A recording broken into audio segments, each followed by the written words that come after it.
This episode of Broken Bones and Bullshit is sponsored by Ozcan Rule.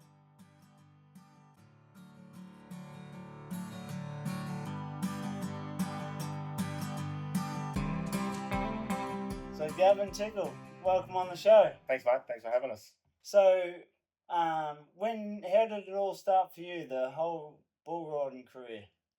Mate, I guess started back, grew up in northern New South Wales and done a lot of pony club, camp drafts and sort of just those local town shows and stuff as kids growing up, and got a few potties and steers at those, not a lot. My brother done more than me. And my dad was working on a station down there, and Roger Wagner worked with him. He's a cut horse trainer, and he was a good bull rider back in his day as well. And he took me to a couple of Casillas and Bendemeer rodeos. So I got on a couple of steers there, did no good, fell straight off. Yeah. It all happened as a blur sort of thing, and as it does when you first start. And then probably didn't do a lot. At some of the sports days we went to, got on a couple of junior bulls, and it was probably the big reason I probably got into rodeo, to be honest, is my brother Denny. He went north, done a trip to northern Queensland after he finished school, and come back, wanted to be a bronc rider. He started travelling down the road. I was a little kid in a small country town, nothing happening. Looking up 15 years old, and started jumping in the car with him, and he carted me around. So that's how it all started, pretty much. And so, did your old man rodeo or? No, mum and dad, no rodeo background. Yeah. Well, I won't say there's no rodeo background. So, dad and mum know. So, dad's a petrol head. He raced speedway motorbikes and oh, cool. a few things like that. And then my dad's father died a long time ago, and Nan remarried Lester Gallagher. So that was my pop, only pop I ever known. And he was a good old cowboy and very respected horseman and cattleman. So Pop used to tell stories about his buck jump days and riding bullocks and stuff. And then his son, Jack Gallagher, was my step uncle sort of thing. Dad worked with him, and Jack and Mandy, they were Australian champions in their own rights, and bronc riding and barrel racing. So, when we were little kids, used to go up to their house, and in the lounge room was the trophy sales and stuff. And we thought that was pretty cool. And they used to cart us around to camp drafting and stuff. So, in our immediate family, there's sort of no background, but kind of in the scene there was. Yeah. There's the old tent shows. Geez, that would have been wild back then. Like I had David Chilcold on. Yeah. Chili they call him.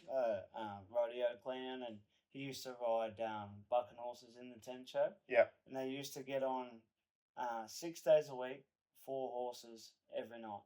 Yeah. They were fit back in the day. It was a small arena too. Yeah. So I think, I kind of remember going to one back at Bundarra when I was a kid. I was proper young, but I don't really remember the tent shows as such. But I remember I used to travel around, and when I first got started, there was a bunch of us sort of getting on saddle bronc and bulls and whatnot. And Jacko, Stephen Hawkins from Tamworth, he used to get on like the tent shows, and he used to tell stories about it and stuff. I thought it was pretty cool. So it would have been tough enough back in the day, I reckon. So that was a bit before your time? Yeah, a bit before my time. He was winding up as I was sort of getting started. So yeah. So what year did you move to Queensland? How long have you been up here now? So I've been up here 6 years now. So come up here for work. Would have been back 2018 we moved up. So big decision to pack up the family and come on up. But the company I was working for at the time, they offered me the opportunity to step up to a higher role, and I was managing sale yards up in this region. So sort of moved on up and been here since. Love it. How are you handling the heat? Yeah, it's good, except for a couple of months of the year.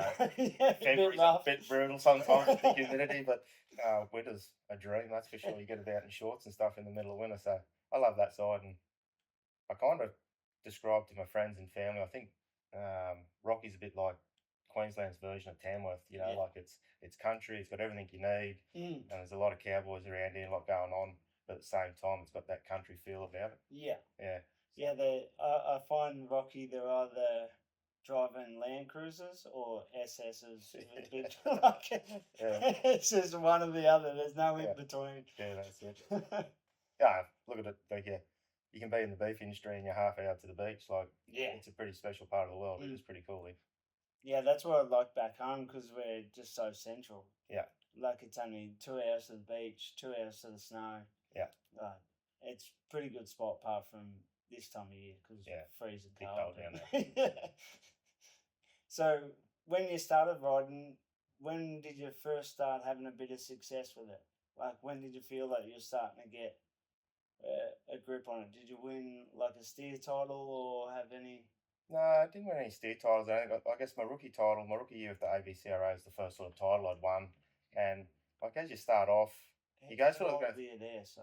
Um, I must have been 18 or 19, Oh yeah, something like that. So it yeah, was around. I think it was towards the end. I finished school in year 12, and that next year was my rookie year. So it would have been 19 yeah, the year I'd sort of won it. So it sort of started off like I would have been 15, 16. Sort of started getting on a few steers and bulls. I only probably got on about 3 or 4 steers. I just didn't like steers, banging around in the chute and jumping around and big fresh things where the bulls sort of stood there and gave you a fair shot. So I just pretty much got straight on the bulls. But I was probably more started off more wanted to be a bronc rider than a bull rider, to be honest. Um, so like starting out, when I started out, you go through that phase where like I done a lot of show jumping and pony club and riding horses as a kid, so I was a bit sticky. I could ride things okay, and you went through that stage where I sort of rode heaps, like and was winning a lot when I first started. Then you go through that phase where your head starts playing yeah, on you and you fall off a bit, and then as I led into my rookie year, so just before my rookie year, it all clicked, and really started to see what you're doing, and it started happening then. yeah.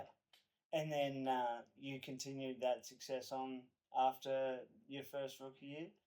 Yeah, so I stopped bronc riding, and so it was really cool thing about in our rookie year. So we were living in or grew up in a town called Bundara in northern New South Wales. So a little town of about 400 people. And the year I won the rookie year, I won the bull riding title. My brother won the bareback and all round title, and Brett Fitzgerald won the bronc riding title. Oh, So cool. out of this little town, these three guys sort of travelling around with each other. We won all the rough stock rookie titles with the bushies. So and then after that, Eddie Lang and Chris Burke got hold of me and were talking to me. The CBR was just starting off and kicking along, and they encouraged me to go to a few of those, and they picked me up and sort of started carting me to a few of them, and then sort of got into that CBR scene and sort of didn't finish rodeoing, but for the next so many years, I sort of focused on doing that bull riding scene, and Yeah, your mindset sort of changed from chasing or like had a goal to win that rookie title, and you do certain things to get to where you need to go. And then after that, it was more about chasing events.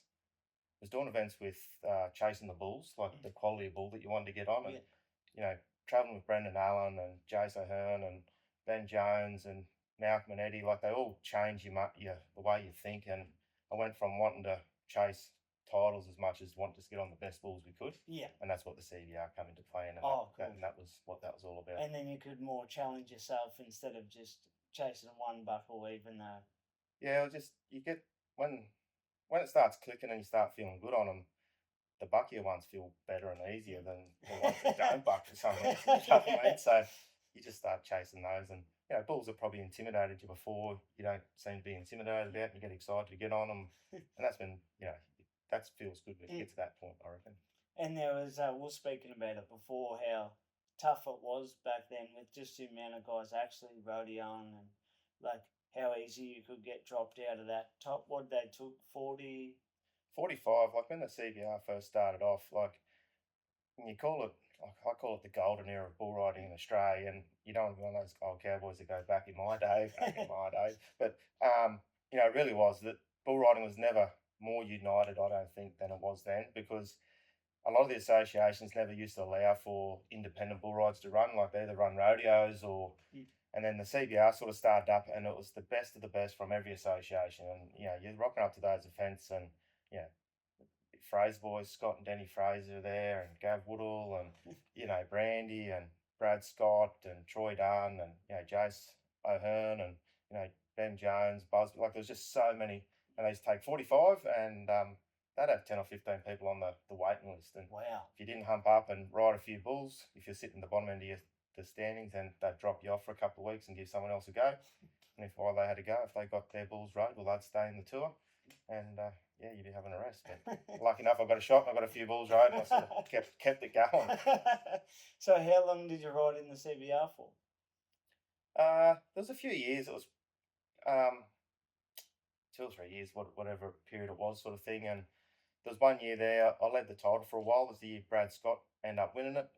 So I was leading it for quite a long time within that season, and towards the end, probably started focusing on the end goal more so than the bulls in front of me. But anyway, it was a great year. And then ended up I was doing my apprenticeship at the same time and wanted to buy my first house, and then I stepped back and had a break for about 6 months, and we pulled enough money together to get a deposit and buy our first house, and so done that for a period of time, and then got back into it. Then we went to the States for 12 months. Oh, cool. Yeah. What year did you head to the States? And that was for rodeo or just for?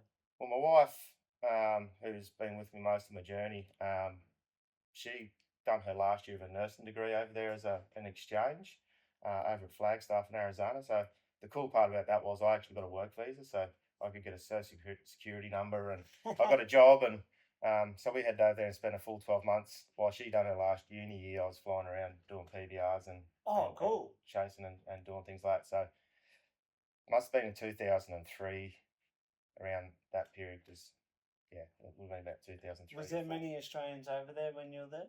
Yeah. No, Skeeter was over there doing well at the time. Jared Farley was just there hitting his straps as well. And those guys sort of looked out for me, put a good word in for me to get into events and stuff, to get a bit of a start. And when I first started, I done a number of shows just in the Challenger Tour over there, and I didn't buck off many bulls for the first like 3 or 4 months of the year, but I just didn't win a check, couldn't get back to short goes. You just didn't have that role, but I was riding everything I was getting on. And then just weren't drawing good enough. Yeah. And I remember one time, I can't remember where I was at. I was in California there somewhere. Joe to be able to tell you, but I even got back. They called me for the short go, and I was really excited. I'm in there on the warming up in the chute, put my hand in the rope, and they come running over going, "Gavin, stop! We made a mistake. You missed out by a hole. Give me my tail." Go open the gate, boys. They wouldn't open it. So they pulled me off. So, the one shot you got. The one shot I got. So I was pretty pissed off that day. Did you end up getting on some good bulls while you were over there? Yeah, got on some good bulls. I did.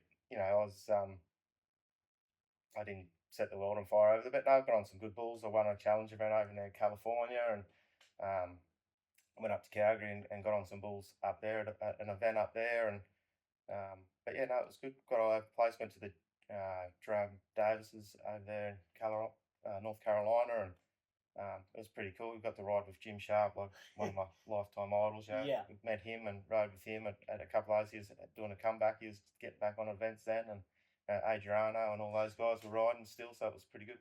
Yeah, I come back from the States 2 months ago. Yep. And then that was awesome, because the world gets small when you're over there, because all the guys you just see on TV, and then before you know it, they're just guys. Yeah, just fellas. Yeah. Doing the same thing everyone else is doing, just getting on bulls and getting down the road. Yeah, that's pretty cool. Have you had any big injuries, or you've been pretty lucky? I had a really good run to start with, and then towards the end, I was in a fair wreck at Calgary, at that event at Calgary I went to, and Jade tells a funny story. Like we spent our second one anniversary in Calgary Hospital. So, but yeah, I broke my leg and compound fracture to my leg, and dislocated shoulder and a couple of cracked vertebrae in my neck. But that was probably the worst one I had. But yeah.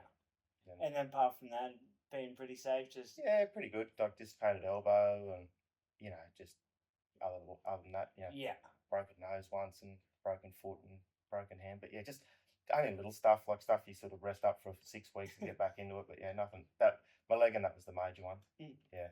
So once the CBR stopped, did you start winding up then, or did you keep riding? No, I've done a few PBRs. Like I qualified for. So after I got hurt in the States, I come home. I had 12 months. I had to have another couple of surgeries on my leg to try and get it right. And sort of it come right good enough, and done. I didn't want it to finish there where it was. So I thought I'll get on a few more. Get myself feeling good, and ended on my terms, and then started winning a few shows again, and the BTD started off, and the Buck and Thunders were going down the road. So qualified for the finals of those. So done those. I qualified for 1 or 2 PBR Australia finals when I got back as well, and done a few of those. Then just one day done a bull ride at Warrialda in New South Wales, and I got third or something like that, and come back and said, "Oh."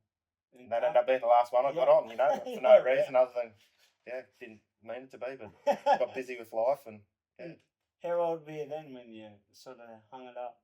30 or something like that. Yeah. So, quite young. in the scheme of things, but had a good job, and we're trying to buy our first property and a few things like that. So I had a couple of kids at that stage. It's our second boy, Jesse, was born, and wanted to be a bit more responsible. And but no, it was good. And so you said before about your apprenticeship. What was that in? So diesel fitter. So down with Goff and Gilmore down the Hunter Valley down at Singleton. So with Caterpillar down there. Friends of the family sort of gave me a contact, made some calls, and put my resume in, and got accepted, and went down there for 4 years and done that before we went to the States. So Dad wanted me to go to trade, and it was the best thing I'd done. Like, it was good to get it, got something to fall back on. He always said that, and I did later in life. I had to fall back on it, so it was good. And now you're a stock agent? Yeah, stock and station agent now. So been doing that for the last few years. How long did you do the diesel fitting before you switched over? Probably only done the diesel fitting. So I'd done my trade for 4 years, probably done 1 year after my trade. So 5 years down there doing that. And then went to the States when I come back. Took on the family business with Dad, just doing, it was a chainsaw mower, motorbike shop at Bundara. We fixed everything from a whippersnipper to a bulldozer sort of thing between us. So was doing that. And then one of our bigger clients approached me about going to work for them, and done that, and went from running their maintenance to being part of their operations and getting into the cattle side of things, and sort of been sticking to it since. Yeah, awesome. I know you just did the Wallace sale. Yep. It was outstanding. Come on, good. $500,000 in bucking cattle. That's a good sign. And that was good recognition, I guess, both for the industry, the bucking industry in general, but for Pete and Jazz, the amount of effort and the time and the investment they've put into their stock. It was good to see recognition for that. But it's very healthy, very good for the bucking, for the world of people that breed bulls in this country, to see a sale so successful. And hopefully we can do something. Got some plans to do something next year as well. Because it's normally you'll see a sale, and then you got like a couple that sort of you stand out, but their sale, you had to pick ones over the next one just because you don't have that much money. It was a very strong sale from the front to back, and I wouldn't say they were weaker, but the older bulls, the good rider bulls, were probably the ones that we had to draw the bids out of people more. So once we got into their females and then young stock, well, people just keen to get them. Yeah. And then people only have enough money for each sale, so it's like there's only so much money out there for people, but it was good. There's something there for everyone. Whether you want to invest in a young heifer to get started, or you want a young bull to start playing with some of the futurity events, or buy a pen of bulls that you can go do PBRs with sort of straight away. There was something there for everything. I think that was the attraction to it, because it was a complete dispersal.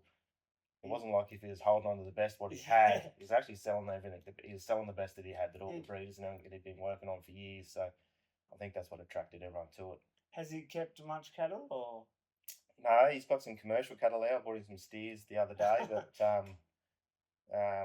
he's got a handful of cows there left there. Mackenzie's got a few cows that were in her name, so Pete wanted to keep them for her, and so she'd have a half a dozen or a dozen cows running around there. So he'll have the odd one or two coming through. He's still got a couple there he's been putting in the ABBI futurity, so he'll stay within the industry, but just in the background. Just it's in his blood. He won't get away from it. Well, it'd make it a bit easier at home when you're getting rid of 150 head. Oh, particularly them bulls, they'd just be a headache at times.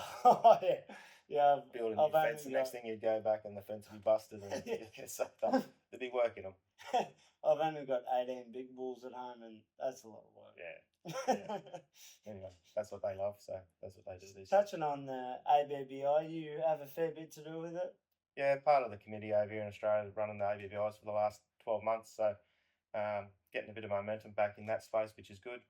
And probably really just trying to focus on pathways for guys, for breeders, and to be able to breed good quality stock, and a pathway, whether that pathway is taken through to a sale perspective or taken through to events to a rider perspective in a ridden classic. So I've been working with Youngie and PBR Australia on those, and that's starting to come along pretty good. So hopefully we can keep the momentum going and get a few more events, and get a bit of money back into the industry for all the breeders and people that want to compete with them. So, but the guys competing this year, they're walking away for a couple of grand event, like the better guys that are winning all the checks. So Yeah. a little bit of money there, and it's good to see. It's so much. You just see so much of a difference of those calves that have gone through that system. They're just right already when they get to that age. And like the dummy thing's not the be all and end all. There's plenty of bulls that are hopeless with the dummy that are super ranked. Talked to Ditto, a few of his are like that, but there's plenty that have gone through the dummy system, then gone on to be good cowboy bulls, and I think they get really good rhythm and timing just from being in that dummy scenario. So, and that makes for good cowboy bulls on tour. And they get used to the process of going on the truck, going on a van, standing there, like get them off their own dummy. Yeah, get them to somewhere new environment, new noises and sounds, and leaving the arena from a different spot and all those sorts of things. Like it's all part of the education for them. Yeah, because it does make a difference. You get them young calves, they're broke, and then you take them to an event and everything's a bit different. And it's so it's good to get them used to it young. Yeah. They can break your heart. You have them at home and they buck the house down. You go, I'll get anything with this calf, and you take it to a show and it jump and kicks across the arena. Grow up. But the better ones are pretty good. But yeah, it's all part of it.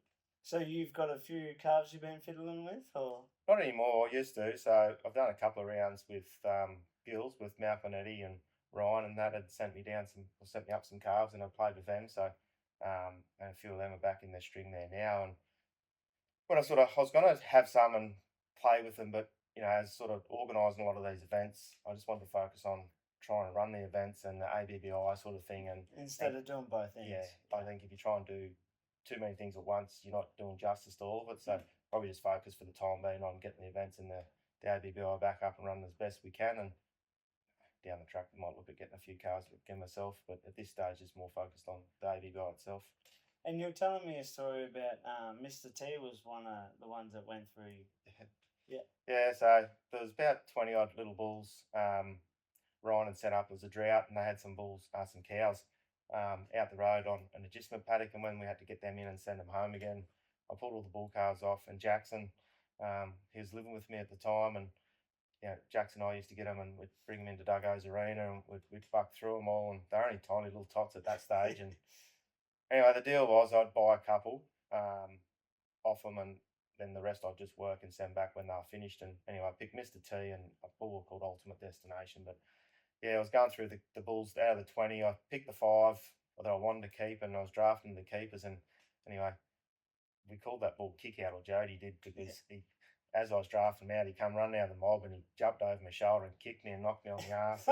He got in the keeper pen instead of the go home pen. That's how he ended up staying. And anyway, and then when I sold him to Pete, I just need to think of a name for that bull, and I just wrote back, you better call him Mr. T, because he come from Tickle family. Yeah. So, that's how he got his name. That's how he got the name. Yeah. So, I thought it must have been from, was it Rocky 3? Yeah. No, Mr. T. Yeah. So, but no, he was a good calf, and Cranky Face, we had another one, and Backhanded Panda, and Fight Club. So a bunch of those bulls you see that Ryan and that card around now, a few of them have come up and done a little bit of time with us, and we just played with them. Like the genetics are there, and that's the best thing. You get them bulls that've got the good genetics in it. They just do it. You just facilitate it for them, sort of thing. Yeah. And do you have a standout ride you made like during your career that you look back and it's, even though it doesn't have to be the highest points, but it's one that just sort of stands out? Yeah, there's probably a couple. When I first started, I guess, Wayne Fitzsimmons Brothers had a bull called Matador. He was just a little red horn bull that used to turn back and kick pretty hard. No one ever seemed to ride him much. I rode him as a feature at Lawrence, I think it was. That was pretty good. And then the year I won my rookie title up at Bowen, I got on Black Bull again. I can't remember what its name was, but it was out and around the right. And rode it, and it was just at that point where everything started slowing down. You just see everything, and everything just seemed like slow motion. All clicking. And he's into my hand. The buzzer goes, and timing was just so easy. I jumped off into the well and just sort of walked out through him as he bucked around me back to the chute. So I felt like a superstar. I probably wasn't. If you had it on video now, it'd probably look a lot more different to what it's in my head. Because everything felt so slow that I could get my timing to jump in and walk through while he bucked over me, sort of thing. Yeah, that's pretty cool. It was pretty cool. So, yeah, again, it wasn't one of my rankers rides or anything like that, but it stood just out. one. It's just when everything started clicking for me, and yeah, you would have felt like Jesus walking on yeah, water. Yeah, felt pretty good. So, but yeah, we'll take a little break and then we'll get back in it. right, mate. Ozcan Rural, providing Southwest Victoria with everything related custom sheep and cattle yards. Get in touch with the fellas via email ozcanrural@gmail.com. That's AUS, can like the one you drink, rural@gmail.com. Building fences straighter than your local politician. So, Gav, Tickle, welcome back. Thanks, mate. So, who are the fellas that sort of helped you out down the road? So I was lucky enough to travel with some pretty good cowboys over the time. So, probably first and foremost, my brother Denny. He's a real aggressive bronc rider and bareback rider, so he sort of got me started. But in our rookie year, me and Den hooked up with Brendan Allen and a bunch of guys. Jason Hearn, we had a van. There's about 8 or 9 of us jumped in this van and driving from down south to Oberon all the way up to top of Queensland. And so looking back at some of the guys like Benny Jones and all those guys, Jason Hearn and that, so I've had a chance to travel with all of them, which was really good. And is that the van that you had the spurboard or whatever hooked on the back? Yeah. My brother took his spurboard with us, so we had a trailer there because we couldn't fit all the gear in the back of the van because it was full of cowboys. So we had a trailer full of gear bags and swags. And I remember driving out of Townsville there one day, and Brendo's jumped out of the back of the van, opened the back door up, and he's jumped onto the trailer while we're driving. He's jumped on the spurboard and he's spurring it as we're driving down the road. And he's jumped back into the van and closed the door. So it was pretty funny. But yeah, no, it was really good. And Kevin Cooper, like we hung out with him, and then from I guess starting out, Dad was big on me getting educated and like with rodeo, like doing schools, and so had some really good mentors in that. Glenn Morgan, got on Bronx, and barebacks, and Greg Lee's been a great mentor for me. Mick Ray done his school. Marty O'Brien probably had the biggest influence on the probably changing or the direction I wanted to go with my bull riding, like I guess the style, like that really posting out over bulls and stuff. So done a Marty O'Brien school. Matthew Bogey, like he was a rank man, like done one of his schools. So yeah, it's been good. Been exposed to a lot of good cowboys along the way.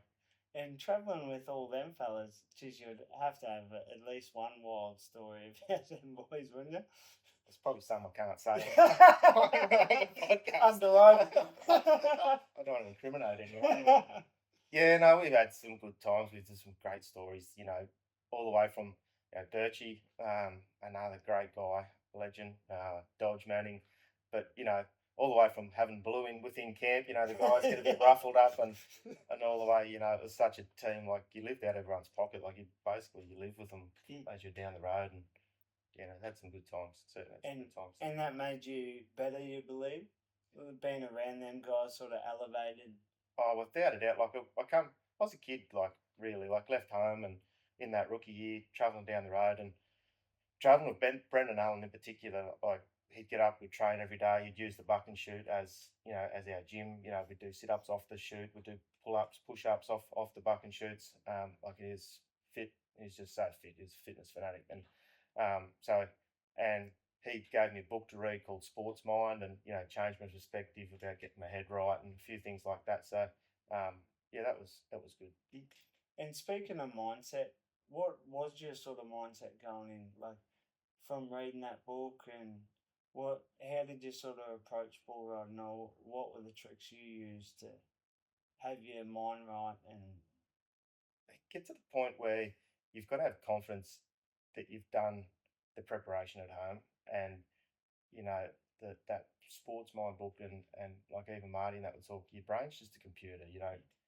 A lot of the time your reactions you got are millisecond decisions. You don't have enough time to purely think about it. Sometimes you do, but sometimes it's just pure reaction, and getting yourself where you program that you're proactive in your movements that are reactive. That you're not on the back on your arm. That you're out over front of them. And now when you get in trouble, that split second, you've got that choice to jump back at him and get over him, or stay on the end of the arm and probably get thrown off. And you know you're riding well when that getting after him becomes your natural instinct, and you just jump back at it. And when you start getting back on the end of your arm, and I used to watch. I was really big on watching videos.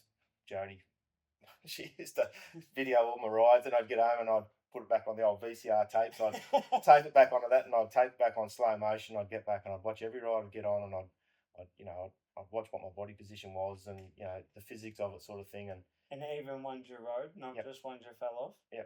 And I had this habit of I'd watch it back and I'd watch what I thought I could improve on, not what I'd done wrong. I'd always use the term was what can I improve on, but I always finish watching back and focusing on the things I'd done right in that ride. And whether it's just nodding my head was the thing I'd done right. Sometimes that's the best you could get. But yeah, so I used to study that a lot, and I've still got them. My kids found one of them old videos, and Jade got it put on a DVD here a while back, and it's got all the old bulls I rode, and it's all videoed, and that's pretty cool to look back at. Yeah. And so yeah, I haven't heard someone say that. So like the first time you run through it, what you can improve on, and then the second time is you focus on the best bits. Yeah. And then you can leave like that bull ride on a positive thought. That's right. So. And I got a lot of that with Dodge. So I used to practice at Jamie Manning's place, Dodge. So I'd drive up to his place, other side of Scone, a couple of days a week, and we'd practice. And he's such a mentally strong and mentally positive person, and spent a bit of time with Gary and a few and stuff like that. So, I picked up a lot of those habits off him. But yeah, I always wanted to finish. If I watched and reviewed something, I'd want to finish on what I'd done right. So that I said, that's what I'd done good.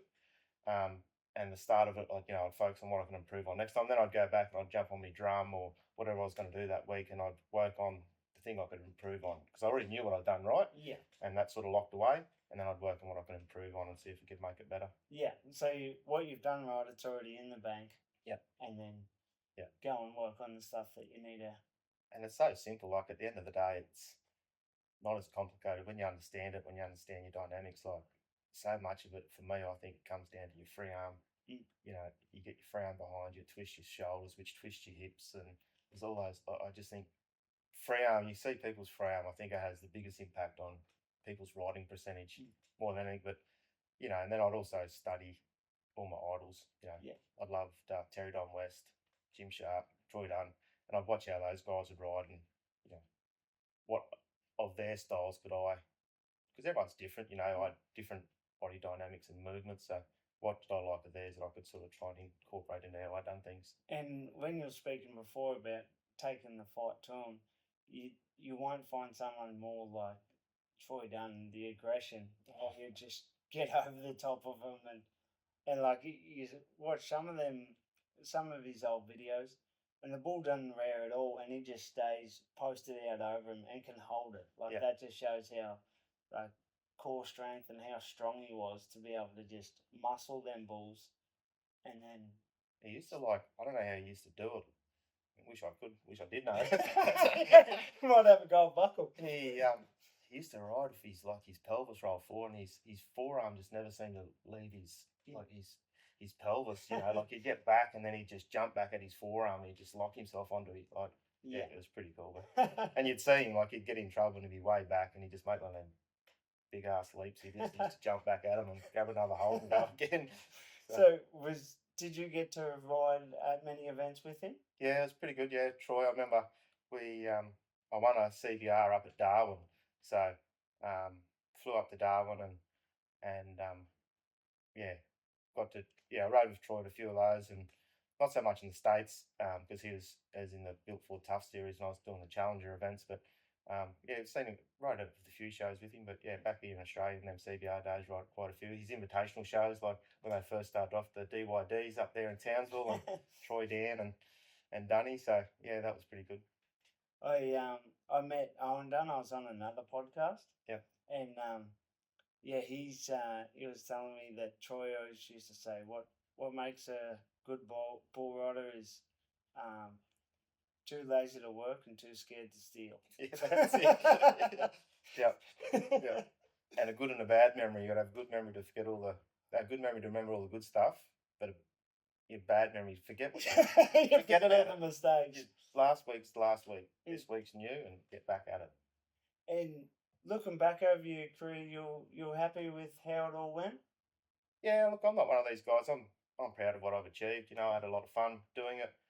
Would I done things differently? I'm not going to say that I would or I wouldn't. You know, like I felt that I had the ability to do some pretty good stuff. You know, I won a few. You know, I won a rookie title and a challenge of the champions, a circuit within the CBR. One of those first years that was highly contested. So I'm pretty proud of a few of those things, mate. So yeah, it was good. It was a good journey, and I wish. I'm not going to say I wish, but I would have liked to maybe got back and got on a few more broncs again. But you know, I was only a kid at the time, and I broke open in all three events. And you look back at those bushy rodeos and the the guys, yeah, Newman boys and Scotty Johnson and all those fellas are riding bogs, Kevin Cooper, and I got on a few open broncs, mate. You just had no chance of winning money. They're just too rank. You only had to hang on for the bulls. Yes, you had to have style about your bronc riding. And we touched on it outside when we were having a chat about you in that sort of not saying tough, but you had a lot of good cowboys in that era. Like that was a golden era in such, not lesser than the bull riders that are around now. There was just so many good guys in that era. Yeah. And we did speak on how a lot of them got on a few rough stock events. Like yous were all saddle bronc, bareback riders. It wasn't just bull riders. Yeah, like not taking nothing away from the guys today. Like I truly believe the bulls they're getting on now are more consistent and buckier than what we were getting on.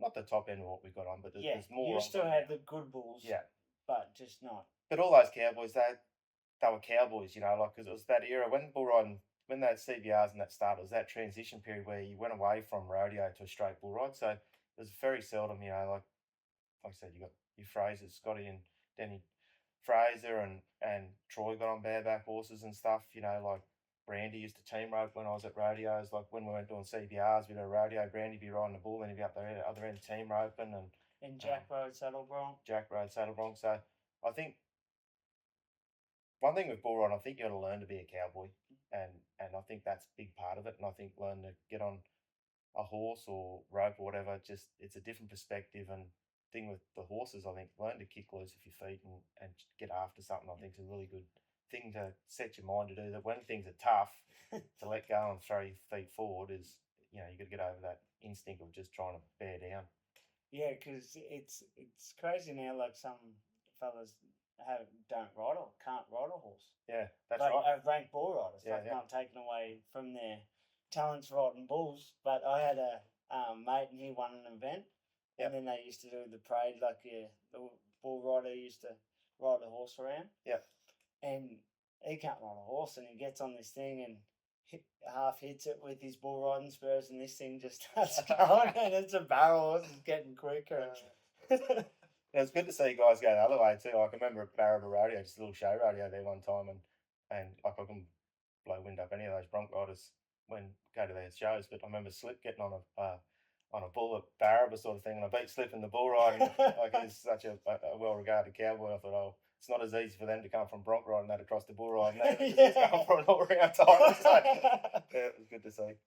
It's it's a bit of a rarity now. Like guys riding the three events, like bareback, saddle bronc, and bulls.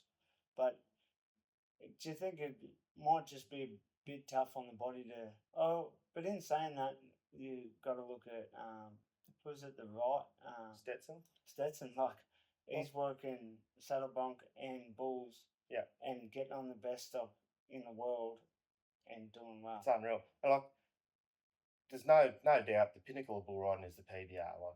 Like for the caliber of bulls and the cowboys you're going against, I still think that's the pinnacle of bull riding. But you know, it's so good to see that the rodeo scene getting such, you know, with JB going back and doing some pro rodeos, like some PRCAs over there, and you know Stetson and then Kai coming through. You know, it's probably really put a scene back on the cowboy scene and the cowboys. So hopefully that's inspiring a lot of these young cowboys coming through to be just that, be cowboys, and you know whether you're a bull rider, bronc rider, steer wrestler, or team roper, you know, be cowboy, and whatever your event is, sort of comes after it. And do you think that that's probably why there is a bit of a difference? Because when you're growing up, there wasn't a standalone bull riding event. Now a lot of these kids now they only know the PBR, or That's right. they Yeah. follow the PBR. So the thought of getting on a bucking horse or thing is not around because they've sort of interested in the one thing. Yeah, and again, no discredit to them, but they don't necessarily have to work as hard at it because if they're an open bull rider, they'll get a shot at a PBR somewhere. Mm. You know, automatically qualify. You pay your membership and enter up, you'll get in. Yeah. Where back we had to earn our stripes. You know, you had to qualify, and when you got your shot, you had to do good. And then the same as when you went to the States, it's the same thing. You'd only get a shot at a few challenger events, and you'd have to, you know, show that you could ride to keep on the challenger tour even. So, and that's when they started up that Humps and Horn tour below it. So there was another feeder tour for the challenger. It was the feeder tour for the built for the tough sort of thing. So, yeah, I think that's made a big difference. Is you back then we had to probably work a little bit harder as far as to make sure we were one of the cowboys picked week in, week out to be at the events. Yeah. And I think it's been spread really cowboys, particularly bull riding now, spread very widely. You know, like at any particular weekend, there'll be 2 or 3 radios on, PBR on, there'll be people running their own, promoting their own bull rides and stuff. And I think it's really spread now. Cowboys a lot thinner than we used to. I think associations used to be better at managing how many shows they used to allow to be run on a particular day. Yeah. I think that was better for our sport than what it is now. Oh, you think that that's damaging the sport, the amount of events? Well, it's no good for the sport when there's a rodeo held somewhere where they get 3 open bull rides. Yeah. You know what I mean? Like it's not the crowd don't come back next year going, I want to go back to that event. You know, if you can draw your 10 or 15 bull riders and your 10 or 15 bronc riders and stuff like that, it's a good show. Everything moves on. But it doesn't happen all the time. But particularly now, I do a lot of judging. You just go to shows and there's just 2 or 3 bull riders. It's disappointing. I think from a committee's perspective, the amount of work they put in to only be able to get that many riders. And it's tough on committees now because there's so much money in it, like the prize money everyone's posting. Yeah. Like you can't run the $1,000 show anymore because there's a $10,000 NRA show or this show, and then there's a $35,000 PBR. And well, the buckle stopped working now. Like back when we started, the last level buckle you could win was a rookie buckle. Like there was no buckles at rodeos. Like you never win Really? one. Like even that PBR run in the States, I didn't win a buckle for that. Like wow. So your rookie buckle was basically almost your last level buckle, and then it come to a point where the bull rides and that started, they'd put a buckle up, and man, there'd be 30 bull rides there. So I just wanted to win a buckle. Now they're a dime a dozen, you know. You see little kids walking around with these beautiful buckles that are heaps better than your mind that I got at home. You know, they won for riding a bull at the Great Western or something. So, nothing's wrong with that. Like it's producing great cowboys. But yeah, you know what I mean. Like they're everywhere. Every event gives a buckle away, and then that sort of lost its shine. So now they start throwing big money. So you know, committees will start throwing $10,000 and $15,000 and $20,000 at events to try and draw the cowboys to the events, and even that doesn't work sometimes. Yeah. Well, I think there's only so much money, and there's only so many of us. Like we need to double our population, and then just to handle the amount of rodeos we have and events and that, and then bring it back to that level where it is them guys have to hump up or get dropped out. Yeah, I don't know how that changes from now because there's so many people use rodeo as a business now. So running bull rides and events as a business for people. So you know, it'd have to come under a national umbrella. So that's way above my pay grade. How they'd fix that. But yeah, I just think in general, not so much in the time event end, but in the rough stock end, that there's just cowboys are too far spread. And I see you just have the mini bulls in the PBO. Yeah. You like that? I do. Yeah, I do like the mini bulls. Do you wish you had them back when you started, or? Well, I wasn't really riding back at that age. I really didn't start till I was sort of 15. So, they still do minis at 15, don't they? Yeah, they do. Yeah, under 15. So, yeah, look, I think it's a great thing. I think it's my opinion on mini bull riding and stuff is that it should be a foundation sport, and it should take the competition away from it a bit and work more about building kids' skills and making it safe for the kids. So, when the mini bull rides first started, you're picking the right kid to get on the right ball. And it was a bit of a novelty event within the rodeo, and that the steer rides and stuff were what they used to chase for the titles. Yeah. Now they're chasing titles in the mini bulls. You see kids that aren't ready to get on a bull they're getting on, and they get on it. And some of them little mini bulls buck hard enough that they stomp on them little kids that can hurt them. So I'm a big fan of it, but I'd like to see it controlled in a different way. I think now that I'm a parent and I guess older, I'd like to take the competition side of it away more and make it more about whether there's two levels within it, that there's a level of competition level and a foundation. Yeah, like a novice and an open in the mini bulls. Yeah.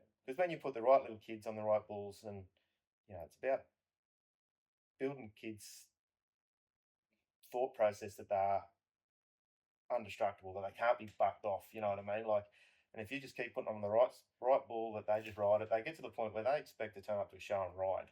Then hopefully that progresses through the rest of their riding career. But if they start getting to the point where they're little and they get bucked off mini bulls, you're not really setting the right scene, I don't think. You're just sort of shooting that confidence. That was a very politician answer, that one. I did.